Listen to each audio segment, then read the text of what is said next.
सो अब देख लेते हैं कि अफगानिस्तान, सिंध, बुर्मा और नेपाल में ब्रिटिशर्स का क्या हाल था। तो हमारी कहानी शुरू होती है तब जब ब्रिटिशर्स क्या कर रहे थे, इंडिया में as a political power emerge हो रहे थे, पॉलिटिकल पावर अपना सेटअप कर रहे थे इंडिया में।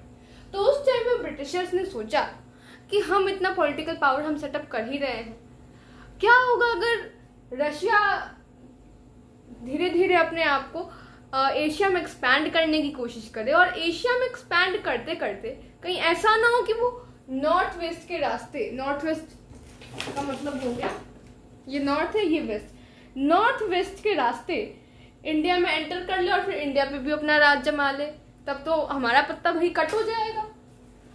तो ब्रिटिशर्स ने क्या किया कि सोचा कि जो आसपास के इंडिया के जो आसपास के रीजन्स हैं क्यों ना उस पर कब्जा जमा ले, तो हो सकता है हम इंडिया को बचा लें।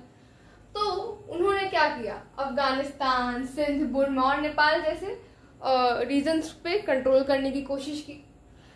अफगानिस्तान पर कंट्रोल करने के लिए इन्होंने क्या किया, एंग्लो अफगान वॉर्स लड़ी। कब से कब तक, 1839 से लेके 1842 तक, 1839 से लेके 1842 तक।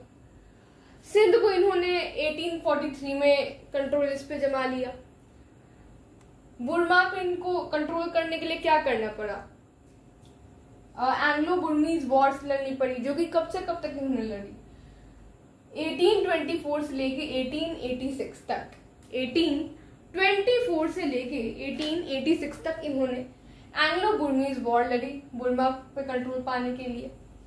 और एक और चीज मैं बता दूं, इन्होंने इस टाइम पर जब ये इन चारों जगहों पर कंट्रोल कर रहे थे, इन्होंने उस टाइम पर नॉर्थ ईस्ट यानी कि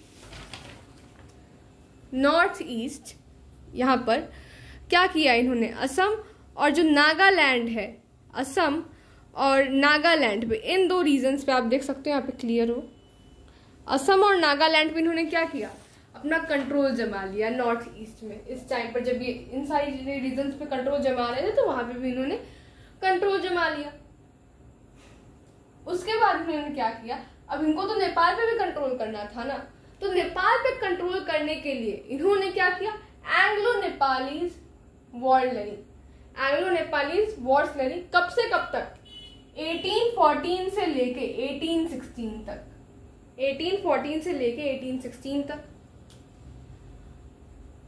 अब क्या हुआ कि अब नेपाल पे इन्होंने जब ये जीत गए, नेपाल से जब ये लड़ रहे थे, एंग्लो नेपालीज वॉर्स लड़ रहे थे, तब क्या हुआ, ये जीत गए।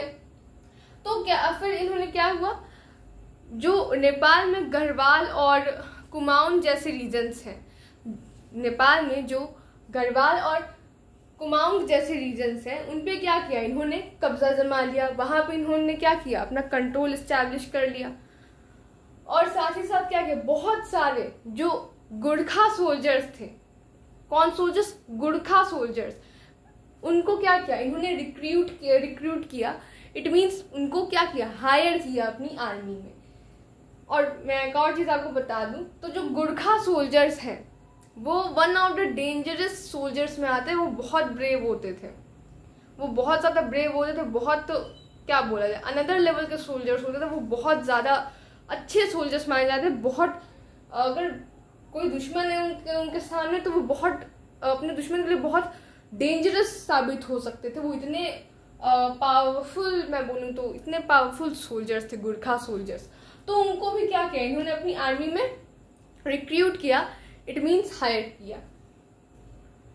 सो आई होप आपको ये टॉपिक समझ आया होगा। मिलते हैं अगली वीडियो में।